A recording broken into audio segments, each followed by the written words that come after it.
Welcome to Unit 2.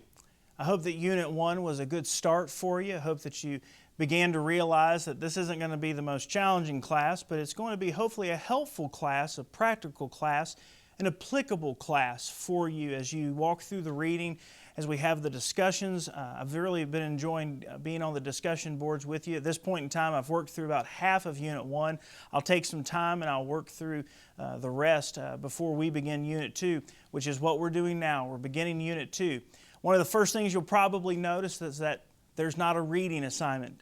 I hope that that will give you some time to breathe, maybe focus on another class, or maybe focus on some of the ministry aspects where you're serving. I will tell you, though, that the next reading assignment for Unit 3 is the first 8 chapters of Rick Warren's Purpose-Driven Church, so you might use this opportunity to go ahead and get a head start. But there is not a reading assignment specifically for this unit. Instead, I'd like to ask you to watch a video. Several years ago, Andy Stanley published a book called Choosing to Cheat. I think it's actually under a different title now, but the content has remained the same. And I'm not going to spoil it for you, but what we're going to talk about during this unit, what we're going to be participating with the discussion board, hopefully even some emails. I'm not going to add any assignments, but I'm going to ask you to do a couple of things with your interviews and your journal entries, as well as the discussion board specifically.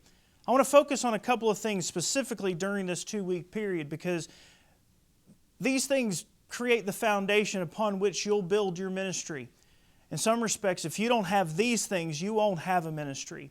For example, we're going to talk a little bit about your relationship with your family.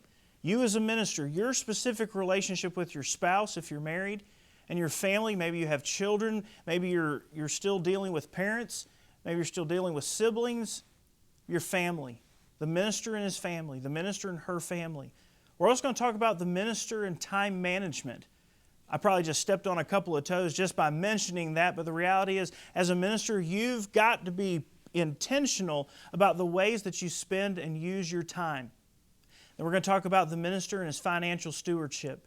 The reality is in ministry, there will be times where you're asking other people to be good stewards, and you have to lead by example. I have to lead by example.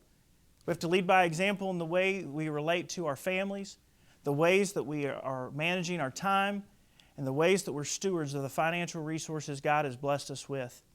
That's what this unit is going to be about. As we continue to look towards ministry, we've got to start here. So we started with our calling. We've been talking about our character, and that's going to lend itself to a conversation now about our relationships with our family, time management, and financial stewardship. I am an email or a phone call away, and I'm here to serve you. Do not hesitate to let me know if there's something I can do. Thanks.